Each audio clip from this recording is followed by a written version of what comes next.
नमस्ते दोस्तों, राम राम। मेरा नाम है दीपक इंदौरिया। मैं आज से अपने इस यूट्यूब चैनल की शुरुआत करने वाला हूँ। हो सकता है ये इस यूट्यूब चैनल पर पहली या दूसरी वीडियो भी हो सकती है। तो हो सकता है पिक्चर क्वालिटी में आपको प्रॉब्लम हो, साउंड में आपको प्रॉब्लम हो सकती है। तो मैं ये शुरुआत करने जा रहा हूँ। अगर आपका रिव्यू अच्छा आया उस हिसाब से मैं इसमें मॉडिफिकेशन भी करने वाला हूँ। तो मैं सबसे पहले मैं आप एक टॉपिक का डिस्कस करने वाला हूँ। उस टॉपिक से पहले मैं आपको बता दूँ इस चैनल के बारे में कि ये जो चैनल है वो नर्सिंग से रिलेटेड एजुकेशन और नर्सिंग का डेली लाइफ में क्या यूज है उससे रिलेटेड ये चैनल रहेगा अपना।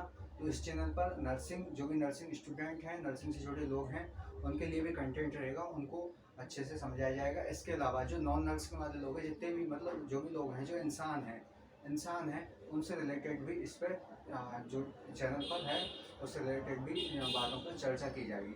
तो उसी की शुरुआत में आज जो मैंने जो टॉपिक के साथ में शुरुआत करने वाला हूँ वो एक ऐसा टॉपिक है जिसमें ना केवल नर्सिंग स्टूडेंट के लिए काम की चीज़ें हैं, बल्कि जो भी नॉन नर्सिंग वाले लोग हैं, जैसा कि मैं बता रहा हूँ कि जो भी इंसान है उसके लिए काम का टॉपिक है। तो मैं एक थ्योरी है, नर्सिंग थ्योरी है, उससे रिलेटेड बातें आज बताने वाला हूँ। इस थ्योरी में अपन देखेंगे कि कैसे लाइफ में हम क्या सीख सकते हैं। क्यों ये थ्योरी जो है वो हर एक इंसान को आनी चाहिए, हर एक इंसान को इसके बारे में जानकारी होनी चाहिए। इससे मतलब नहीं है कि वो नर्सिंग से रिलेटेड है, ये हर इंसान के लिए थ्योरी है। तो वीडियो की शुरुआत से पहले मैं आपको बता दूं कि जितने भी नॉन नर्सिंग वाले लोग हैं उनको हो सकता है शुरुआत में समझ में ना आए, लेकिन जैसे जैसे वीडियो आगे बढ़ेगी 5-7 मिनट में मैं ये शुरुआत करते हुए मैं बताऊंगा, आपको समझाऊंगा कि कैसे ये थ्योरी जो है आपके भी काम की है। तो नॉन नर्सिंग वाले लोगों को ज़्यादा घबराना नहीं है। 5 मिनट तक 7 मिनट तक जो वीडियो चलेगी, जो चीज़ें मैं डिस्कस करूँगा वो हो सकता है नर्सिंग वालों को ही समझ में आए, लेकिन उससे आगे देखना आप कि किस तरीके से जो मैं चीज़ें बताने वाला हूँ वो आपके भी काम की हैं। तो चलिए फिर शुरुआत करते हैं। तो मैं जो टॉपिक है जो मैं लेके आया हूँ वो एक नर्सिंग थ्योरी है। तो उस थ्योरी का नाम है theory of erection. Theory of erection. तो जो इरेक्शन नाम के जो साइकोलॉजिस्ट थे उन्होंने एक थ्योरी दी थी जिसका नाम था psycho social theory of erection. तो अपन इसको साइको सोशल थ्योरी भी बोल सकते हैं। तो अपन इसको दूसरे नाम से जान सकते हैं, psycho social theory of erection. Psycho social theory भी अपन इसको बोल सकते हैं। इसके अलावा इस थ्योरी को में क्या है कि इरेक्शन ने बताया था कि जो इंसान है उसका बर्थ से लेकर डेथ तक साइको सोशल डेवलपमेंट है कंटिन्यू चलता रहता है। जैसे वो जन्म लेता है उसी दौरान शुरुआत हो जाता है, जन्म से लेकर डेथ तक वो लाइफ की अलग अलग स्टेजेज में अलग अलग तरीके से वो सीखता है, उसका पर्सनैलिटी डेवलपमेंट होता है। तो उस हिसाब से अपन इसको stages stages theory of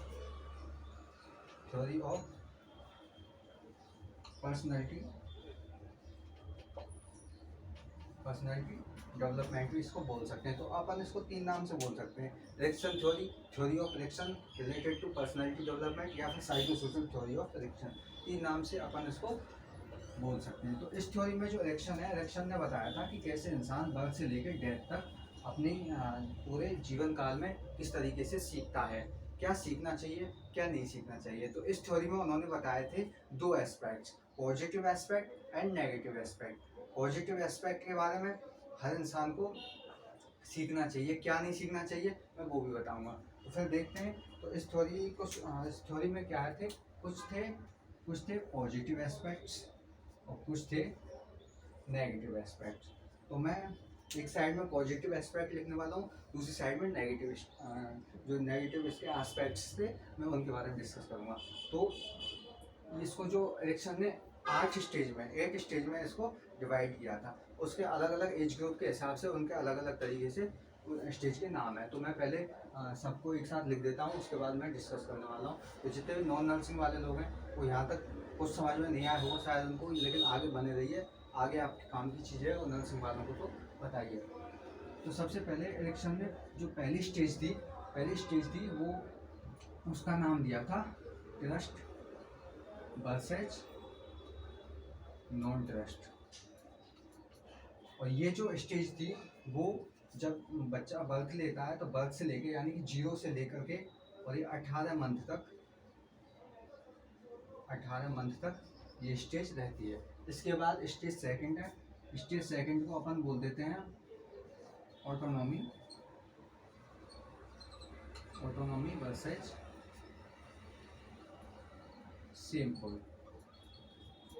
actual में मैं आपको बता दूं कि मुझे नहीं पता किस तरह की आवाज़ आ रही है, किस तरह से वीडियो रिकॉर्ड हो रही है, लेकिन ये इतना ज़रूर है कि ये पहली वीडियो है तो मैं ये डालने वाला हूँ। ये चाहे कैसी भी है मैं इसको डालने वाला हूँ। इसमें क्या कमियाँ हैं वो मैं सुधार करूँगा, लेकिन ये क्लियर है इतना यहाँ तक कि ये मैं वीडियो तो डालने वाला हूँ। आवाज़ चाहे इसमें कम है, ज़्यादा है, कैसी भी है, चाहे आपको सही से विजुअलाइज हो रहा है या नहीं हो रहा, क्योंकि ये शुरुआत है, शुरुआत की वीडियो तो मैं डालने वाला हूँ। इसके बाद मॉडिफिकेशन करेंगे, जैसा जैसा रिव्यू आएगा, फीडबैक आएगा, उस हिसाब से। तो सेकंड स्टेज थी, सेकंड स्टेज को अपन ने बोला ऑटोनॉमी वर्सेस सिंपल। तो इस स्टेज में जो बच्चे की जो एज हो जाती है वो एज होती है 18 मंथ से लेकर 36 मंथ, यानी कि 1.5 साल से लेकर 3 साल।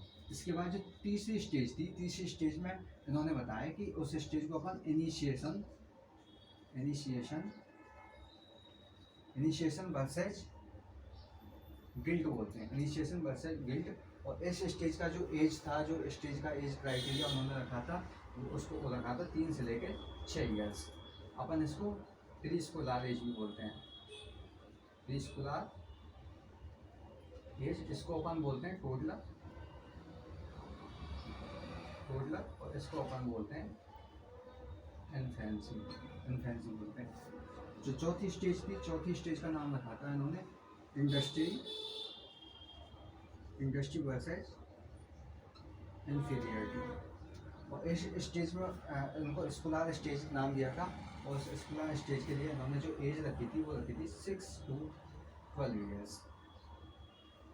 इसको अपन बोल देंगे स्कूलर एज। इसके बाद फिफ्थ स्टेज थी इनकी, उसका नाम रखा था इन्होंने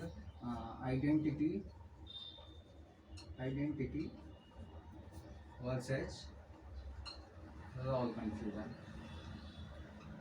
और इसके लिए जो एज था, वो एज ग्रुप था वो 12 से लेकर 12 ईयर्स से लेकर के, और ये 19 ईयर्स था, 19 ईयर्स, जिसको अपन एडोलसेंट एज बोलते हैं, एडोलसेंट एज बोलते हैं। अच्छा, ये स्टेज कई तरीके से अलग अलग बुक्स में अलग अलग देखने को मिल सकती है। यहाँ जैसे कि मैंने बताया 12 से लेकर 19 ईयर्स है, तो ये कई जगह आपको 12 से लेकर 21 मिल सकती है, 25 मिल सकती है। वो वेरिएशन करेगा बुक में, बुक के हिसाब से डिपेंड करता है। बाकी ऐसा कुछ नहीं है, डेटा इस पर ज़्यादा ध्यान नहीं देना है, कंसेप्ट समझना है। 6 स्टेज थी, 6 स्टेज को इन्होंने, जो 6 स्टेज थी, 6 स्टेज को इन्होंने बोला था intimacy versus isolation, intimacy versus isolation. और इस स्टेज का जो ईयर्स था उन्होंने वो दिया था 20 से लेकर के, और 20 से लेकर के 35 ईयर्स, है ना। इसको अपन बोल सकते हैं अर्ली एडल्ट बोल सकते हैं इसको अपन। और उसके बाद 7th स्टेज थी, वो थी जनरेटिविटी वर्सेज स्टैग्नेशन। घबराना नहीं है, अभी मैं लिख रहा हूँ, उसके बाद बहुत ही डिटेल में समझाने वाला हूँ, चाहे वो नर्सिंग वाले हैं चाहे नॉन नर्सिंग वाले हैं। ये थ्योरी तो सबको काम आने वाली है, बशर्ते वो इंसान होना चाहिए और अच्छी लाइफ में कुछ अच्छा करना चाहता हो तो ये ज़रूर देखें वीडियो। स्टैग्नेशन, इसके लिए जो एज था वो अपन अपना 35-36 से बोल सकते हैं, और मिडिल एज है तो ये 60 तक बोल सकते हैं, 60 ईयर्स ये मिडिल एज थी। और जो 8th स्टेज थी, 8th स्टेज को अपन बोलते हैं ईगो इंटीग्रिटी वर्सेस गैस्पियर। और ये मोर देन 60 ईयर्स या 65 भी बोल सकते हैं। मैं बोला डेटा इस पर इतना ध्यान नहीं देना है, डेटा बुक्स के हिसाब से वेरी करते हैं, बदल सकते हैं। तो जो लास्ट स्टेज थी वो थी ईगो इंटीग्रिटी वर्सेस गैस्पियर। और ये मोर देन 60, यानी इंसान फिर जब तक जिएगा, है ना, 60-70 जितना भी उसका लाइफ एज है उस हिसाब से उसका डेवलपमेंट चलता रहेगा। तो ये 8 स्टेज थी, उनका ये एज ग्रुप था। इस हिसाब से उन्होंने बताया कि इन 8 स्टेज में इंसान अलग अलग तरीके से अलग अलग सीखता रहता है। अब मैं बताने वाला हूँ कि किस तरीके से क्या सीखता है। तो जो पहली स्टेज थी, पहली स्टेज को इन्होंने बोला था ट्रस्ट वर्सेज नॉन ट्रस्ट, या अपन इसको मिसट्रस्ट भी बोल सकते हैं, mistrust non trust versus mistrust. और इसका जो एज ग्रुप था वो 0 से 18 मंथ यानी कि इन्फेंसी। तो एरिक्सन ने बताया था कि जैसे बच्चे का बर्थ होता है, बर्थ से लेकर 18 मंथ तक यानी 1.5 साल तक वो जो स्टेज होती है वो ट्रस्ट वर्सेज मिसट्रस्ट में रहता है। इसका मतलब ये हुआ कि जैसे बच्चे का जन्म होता है ना, जन्म होते ही सबसे पहले बच्चे को माँ के पास रखा जाता है, जिसको अपन मेडिकल की लैंग्वेज में रूमिंग इन बोलते हैं। तो रूमिंग इन से लेकर ब्रेस्ट फीडिंग करता है बच्चा। रूमिंग इन ब्रेस्ट फीडिंग के जरिए बच्चा और माँ में एक अटैचमेंट स्थापित होता है। सबसे पहले वो अटैचमेंट स्थापित हो जाता है तो उसको बोलते हैं अपन ट्रस्ट। अगर नहीं होता है तो उसको बोलते हैं अपन मिसट्रस्ट। तो कई बार कई केसेस में जैसे कि मैटरनल डेथ, माता की मृत्यु हो गई या फिर किसी वजह से अपन उन्हें रूमिंग इन नहीं करवा पाए तो उस वजह से बच्चा मिसट्रस्ट में चला जाता है। और करवा सकते हैं अगर रूमिंग इन अच्छे से करवाया है, अच्छे से उसका ब्रेस्ट फीडिंग हुआ है तो बच्चा ट्रस्ट की कंडीशन में है। ये स्टेज सबसे पहली स्टेज है और जो कि बहुत ही ज़रूरी है। क्यों? क्योंकि अगर बच्चे में यहाँ ट्रस्ट डेवलप हो गया तो अच्छी बात है, बच्चा अपने लाइफ में अच्छे से सर्वाइव करेगा, अच्छे से आशावादी रहेगा। कई कंडीशन में जब जैसा कि मैंने बताया मिसट्रस्ट में चला गया तो बच्चा निराशावादी हो जाएगा। ऐसे में बच्चे में लाइफ में आगे चल के बहुत सारे मेंटल डिसऑर्डर देखने को मिल सकते हैं। ऐसे में बच्चे में एक सिजोफ्रेनिया नाम का जो मेंटल डिसऑर्डर है वो भी देखने को मिल सकता है। जो बच्चे मिसट्रस्ट में है, अगर ट्रस्ट में है तो वो बच्चे बहुत ही अच्छा, जैसे कि मैंने बताया पॉजिटिव एस्पेक्ट है तो बहुत अच्छी बात है। और इससे क्या रहता है कि बच्चा जो है मेंटली अच्छा रहेगा क्योंकि वो आशावादी रहेगा। दोस्तों आप जानते हो जीवन में आशावादी होना कितना जरूरी है। तो उसकी शुरुआत यहाँ से हुई थी जब बच्चे ने बर्थ लिया था। तो इसलिए ब्रेस्ट फीडिंग एक इमोशनल बॉन्ड के हिसाब से भी बहुत ज़रूरी होता है और उसके जो न्यूट्रिटिव फायदे हैं वो तो अलग हैं। इसके बाद एरिक्सन ने जो सेकंड स्टेज थी उसको बताया था ऑटोनॉमी वर्सेस सेमफुल। तो ये जो स्टेज थी वो 18 से लेकर 36 मंथ यानी कि इसको अपन टोडलर स्टेज भी बोलते हैं, जो कि 1.5 से लेकर 3 साल तक रहती है। अब अगली स्टेज में बच्चा पहुंचा तो उन्होंने बताया कि इस स्टेज में बच्चे में ऑटोनॉमी डेवलप होती है। ऑटोनॉमी का मतलब होता है एक तरह से इंडिपेंडेंट। ऑटोनॉमी का मतलब है एक तरह से इंडिपेंडेंट होना। तो इसमें क्या होता है दोस्तों कि जैसे जैसे बच्चा 18 महीने से ऊपर 1.5 साल से ऊपर बढ़ता है उसमें क्या होता है ऑटोनॉमी, यानी कि I am the best, I am the strong, I can do anything. इस तरीके से साइकोलॉजी में कंसेप्ट डेवलप होते हैं। इसके लिए बच्चा जो डेवलप होते हैं उसमें क्या देखा जाता है कि इस स्टेज में बच्चे में अपन टॉयलेट ट्रेनिंग शुरू करते हैं। तो टॉयलेट ट्रेनिंग में बच्चा क्या है स्टूल और उसका यूरिन को कंट्रोल करना सिखाया जाता है। तो कई बार अपन देखते हैं अपनी लाइफ में कि बच्चा होता है उसको अपन स्टूल करने के लिए या टॉयलेट के लिए अपन उसको लेके जाते हैं और उसको बोलते हैं कि बेटा टॉयलेट करो या स्टूल करो। तो क्या है कि बच्चा कई बार तो कर देता है, कई बार नहीं करता। अब जैसे ही हम नहीं करता उसको डायपर लगा देते हैं और उसको लेके जाते हैं। तो उसके बाद वो नहीं करता, लेके जाते हैं उसके ही कुछ क्षणों में 2, 5, 10 मिनट बाद वो वापस से स्टूल कर देता है। तो ये ऐसा वो इसलिए करता है कि जब उसको बोला गया करने के लिए तब उसने नहीं किया तो उसे लगा कि मैंने यूरिन को रोक लिया। तो इससे क्या होता है कि उसको लगता है कि मैं कुछ कर सकता हूँ, मैंने रोका यानी कि मैं रोक सकता हूँ, मैं कुछ कर सकता हूँ। अगले ही क्षण 5 मिनट 10 मिनट बाद उसने वापस से स्टूल और यूरिन है वो कर दिया। तो उससे उससे उसमें फिर क्या उसकी साइकोलॉजी में चेंजेज हुए कि मैं चाहूँ तो मैं कर सकता हूँ, मैं चाहूँ तो मैं रोक सकता हूँ, मैं चाहूँ तो मैं कर सकता हूँ। तो इस तरीके से उसमें ऑटोनॉमी यानी कि मैं कुछ भी कर सकता हूँ, I am the best, I am the God, I am independent और मैं कुछ भी कर सकता हूँ। इस तरीके के कंसेप्ट उसमें डेवलप होते हैं, इसको बोलते हैं ऑटोनॉमी। कई बार क्या होता है कि ये डेवलप नहीं हो पाता या कई बार पेरेंट्स की गलती की वजह से पेरेंट्स जैसे बच्चे को डांट फटकार देते हैं, उसको चिल्ला जाते हैं, उसको मार देते हैं क्योंकि उसने जो है डायपर में या अपना जो भी अपने कपड़ा पहनाया हुआ उसमें उसने स्टूल पास आउट किया, यूरिन किया। तो उससे क्या होता है हम जैसे उसको डांटेंगे फटकारेंगे वो सेम में चला जाएगा, बच्चा सहम जाएगा। इससे उसमें ऑटोनॉमी डेवलप नहीं हुई। ये जो कंसेप्ट थे वो नेगेटिव एस्पेक्ट हैं जो कि नहीं होनी चाहिए ये ऑटोनॉमी होनी चाहिए, लेकिन हमने उसको डांट के फटकार दिया तो वो सेमफुल में चला गया। जैसे कि मैंने बताया कि ये नॉन नर्सिंग वाले लोगों के लिए फ़ायदेमंद है। तो अभी मैं बता रहा हूँ कि बच्चे को डांटना फटकारना नहीं चाहिए। ऐसी स्टेज कपड़े में कर रहा है करने दो, धो देंगे, डायपर में कर रहा है करने दो, उसको भी साफ कर देंगे, लेकिन उसे डांटना फटकारना नहीं चाहिए। अगली जो स्टेज थी उसको बोलते हैं अपन इनिशिएशन वर्सेज बिल्ड। इनिशिएशन का मतलब होता है किसी चीज़ को इनिशिएट करना। इनिशिएट मतलब कि शुरुआत करना, स्टार्टिंग फेज। तो इसमें क्या होता है कि बच्चे में जो 3 से, मैंने इसका एज बताया प्री स्कूलर 3 से लेकर 6 ईयर तक का। तो इसमें क्या होता है, जो बच्चा है वो नई नई एक्टिविटी इनिशिएट करता है, नई नई एक्टिविटी को शुरुआत करता है। मतलब जो भी वो देखता है अपने पेरेंट्स से या अपने फैमिली में जो भी सराउंडिंग पीपल्स हैं उनको देखेगा, उन्हीं एक्टिविटी को परफॉर्म करेगा। हो सकता है उनके सामने करे, और मोस्ट ऑफ द वो उन एक्टिविटी को तब करता है जब आप घर पर नहीं होते या आपके पीछे। आपको देखेगा, सीखेगा, लेकिन आपके बाद करे। आप जो भी XYZ जो भी एक्टिविटी करते हैं, आपने ऐसा देखा होगा बच्चे नकल करते हैं, जो भी हम करते हैं हमसे ही सीखते हैं। इसलिए उसको इनिशिएट, अगर कुछ बच्चे ये इनिशिएट नहीं कर पाते, बहुत सुस्त होते हैं, बहुत ही स्लो होते हैं, और वो उस कंडीशन को अपन गिल्ट बोलते हैं। तो अपने को क्या करना है कि जो बच्चे हैं उनके सामने वही एक्टिविटी करनी है जो हम चाहते हैं कि हमारा बच्चा करे, जो कि अच्छी है। वो एक्टिविटी बिल्कुल ही नहीं करनी जो हम चाहते हैं कि हमारा बच्चा ना करे। क्यों? क्योंकि वो इनिशिएट कर रहा है, देख कर के सीख रहा है। तो ऐसी एक्टिविटी एक भी नहीं करनी है। अब मैं ज़्यादा वीडियो को नहीं बढ़ा सकता, एग्जाम्पल दे के आपको पता है कि क्या आप कर रहे हो, क्या आपका बच्चा आपके फैमिली में वो कॉपी कर रहा है, तो उस हिसाब से वो चीज़ें नहीं करनी।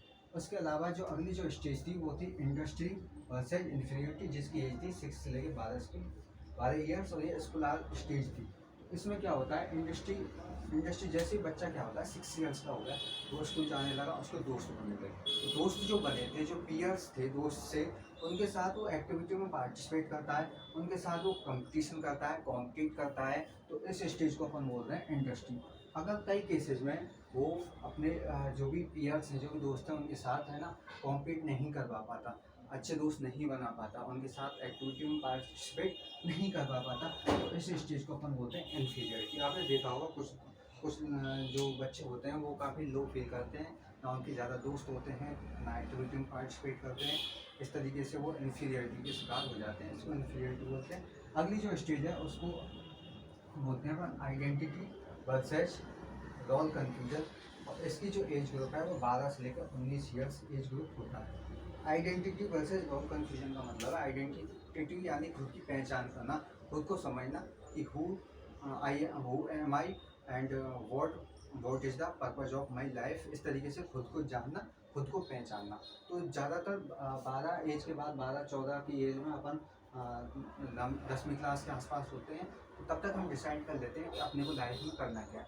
डॉक्टर बनना है, नर्सिंग ऑफिसर बनना है, इंजीनियर बनना है, टीचर बनना है, वकील बनना है। तो उस हिसाब से अपन डिसाइड करते हैं, उस हिसाब से उसी तरह का हम बायो, मैथ या कॉमर्स, जो भी XYZ आर्ट्स जो भी सब्जेक्ट है वो डिसाइड कर, मतलब अपन ये डिसाइड कर लेते हैं कि अपने को लाइफ में क्या करना है, कौन सा सब्जेक्ट लेना है। तो इस तरीके से जब हम अपना डिसाइड कर लेते हैं तो उसको तो बोलते हैं आइडेंटिटी।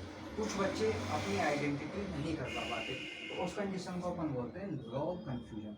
तो रोल कन्फ्यूजन इसका नेगेटिव एस्पेक्ट है। कुछ लोग रोल कन्फ्यूजन की स्टेज में चले जाते हैं, कई लोग तो मैंने ऐसे भी देखे कि वो अपनी पूरी ज़िंदगी ही रोल कन्फ्यूजन में रहते हैं। उन्हें कोई डिसाइड ही नहीं कर पाते कि मेरे को क्या करना है, क्या नहीं करना, कौन सा करियर चूज करना है। इस तरीके से अगली जो स्टेज है वो है इंटीमेसी वर्सेज आइसोलेशन। 6वीं स्टेज है जिसका एज ग्रुप है 20 से लेकर 35। इंटीमेसी का मतलब होता है लव, अफेक्शन, इमोशन। तो 20 से 35 की एज होती है, उसमें क्या होता है कि जो अपनी जो लव नीड है, जो मास्लो हायरार्की में भी अपन पढ़ते हैं कि लव नीड होती है, तो वो जो लव नीड है उसके हिसाब से इस स्टेज में क्या होता है कि जो लव की नीड है वो पूरी होती है। तो जो लोग अपना अपना लव ढूंढ पाते हैं, या जो लोग शादी कर लेते हैं, अपना पार्टनर सेलेक्ट कर पाते हैं, तो उस स्टेज को बोलते हैं इंटीमेसी। जो लोग अपना पार्टनर सेलेक्ट नहीं कर पाते, जो अकेले रहते हैं, उस स्टेज को बोलते हैं आइसोलेशन। तो इंटीमेसी एक पॉजिटिव पॉइंट है, आइसोलेशन इसका नेगेटिव पॉइंट है। इसके बाद जो अगली 7th स्टेज है उसको जनरल एक्टिविटी वर्सेज स्टैग्नेशन बोलते हैं, और ये इसका जो एज होता है वो 35 से लेकर 60 ईयर्स तक होता है। जनरल एक्टिविटी का मतलब होता है कुछ चीज़ को, किसी भी चीज़ को जनरेट करना, बनाना। और स्टैग्नेशन का मतलब होता है एक तरह से स्थिरता, मतलब कि जहाँ है वहीं रहना, ना उससे ऊपर जाना, वहीं स्थिर रहना। और जनरल एक्टिविटी का मतलब है ग्रोथ, एक तरह से कि कुछ ना कुछ जनरेट करना, कुछ ना कुछ करते रहना। तो कुछ लोग ऐसे होते हैं कि लाइफ में उनका गोल सेटअप होता है कि मेरे को ये करना है, उसके बाद ये करना है, तो उस हिसाब से वो करते रहते हैं। इसको अपना जनरल एक्टिविटी है। और स्टेगनेशन में है कि कुछ कर लिया बस वहीं तक सीमित रह जाना। तो जनरल एक्टिविटी में अपन देखने को मिलते हैं कि जो लोग होते हैं, जो अपने लाइफ में कुछ सफल लोग होते हैं, वो अपनी सफलता को अपने तक सीमित नहीं रखते। जो भी उनके पास क्वालिटी है, जो भी उनके पास नॉलेज है, वो उसका यूज़ अपने लिए ही नहीं, अपनी फैमिली के लिए ही नहीं, समाज के लिए, सोसाइटी के लिए करते हैं। तो जो लोग अपना जो नॉलेज है उसको शेयर करते हैं, अपनी जैसी क्वालिटी है तो लोगों को शेयर करते हैं, तो उस स्टेज को अपन बोलते हैं जनरल एक्टिविटी। कुछ लोग ऐसे होते हैं कि वो अपना जो नॉलेज है उसको एक स्थिर कर देते हैं, उसका यूज़ केवल और केवल अपने लिए ही करते हैं, वो भी एक लिमिटेड। फॉर एग्जांपल, इसका सबसे अच्छा एग्जांपल लगता है जो मेरे को, वो ये है कि आपने देखा होगा कुछ लोग हैं वो अपना करियर सेटअप कर लेते हैं, उसके बाद अच्छी नौकरी पैसा कर रहे हैं, खूब अच्छा पैसा कमा रहे हैं, और तो अपना वो नॉलेज को शेयर कर रहे हैं। कुछ लोग ऐसे होते हैं कि वो नौकरी पेशा लग जाते हैं, उसके बाद जब उनसे पूछा जाता है कि भाई आपने कैसे तैयारी की, कहाँ से तैयारी की, कैसे नौकरी लगे, कुछ हम अपने को भी बताइए जिससे हम क्या करें, क्या नहीं करना चाहिए। तो ऐसे लोग होते हैं, वो एग्जांपल जो स्टेगनेशन वाला बता रहा हूँ, तो ऐसे लोग होते हैं वो ये कहते हैं अरे कुछ नहीं, बस ऐसे ही हो गया अपना, तो कुछ नहीं किया आपने, एक्स्ट्रा कुछ नहीं किया, और बस ऐसे ही तुक्का लग गया, ये लग गया।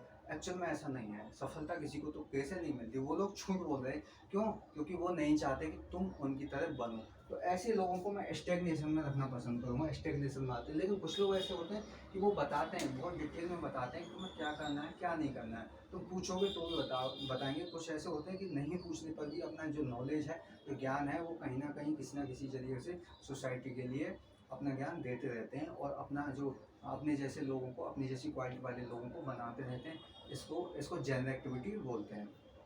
ठीक है। अगला जो स्टेज है वो है ईगो इंटीग्रेटिव वर्सेस डेस्पेयर। अब आपने देखा होगा कि कुछ लोग 50-60 की एज में जाकर रिटायर हो गए, तो कुछ लोग ऐसे होते हैं कि वो अपना पूरा लाइफ का रिव्यू करते हैं, देखते हैं कि मैंने लाइफ में किया क्या किया। तो जो लोग अपनी लाइफ में बहुत अच्छा कर जाते हैं, जिनका ईगो सेटिस्फाइड हो जाता है, उनको तो मैं ईगो इंटीग्रेटिव बोलूँगा। लेकिन कुछ लोग ऐसे होते हैं जो लाइफ में ज़्यादा अच्छा नहीं करते, जिनको पछतावा रहता है अपने बुढ़ापे में, ओल्ड एज में, वो डेस्पेयर होते हैं। डेस्पेयर का मतलब होता है निराशावादी। निराशावादी तो वो होगा जिसने लाइफ में कुछ अच्छा नहीं किया, अपनी फैमिली के लिए अच्छा नहीं किया, अपने लिए अच्छा नहीं किया, सोसाइटी के लिए अच्छा नहीं किया, वो डेस्पेयर है। और जो बहुत कुछ अच्छा करते हैं, फैमिली के लिए भी, अपने लिए भी, समाज के लिए भी करते हैं, वो आराम से उनका ईगो सेटिस्फाई हो जाता है। वो लोग आराम से अपनी ज़िंदगी, बाकी की ज़िंदगी जीते हैं। उन्हें एक ऐसे समझ लो, उन्हें मरने की चिंता नहीं होती, क्योंकि उन्होंने बहुत ही शान से, बहुत ही अच्छे तरीके से अपनी जो ज़िंदगी है उसको जिया है। तो इस हिसाब से वो उनका ईगो सेटिस्फाई हो जाता है। और जो बच्चे लोग हैं जो निराशावादी होते हैं, उनको मैं डेस्पेयर में रखूँगा। इस तरीके से उन्होंने बताया कि ये 8 स्टेज में है, वो अपना पूरा लाइफ स्पान होता है। इस तरीके से अपन सीखते हैं, क्या हमें सीखना चाहिए, क्या हमें सीखना चाहिए, क्या हमें नहीं सीखना चाहिए, क्या हमें नहीं सीखना चाहिए, कैसे लोग बनना चाहिए, जनरल एक्टिविटी वाले लोग बनना चाहिए, अपना ज्ञान है, नॉलेज है, दूसरों को शेयर करना चाहिए।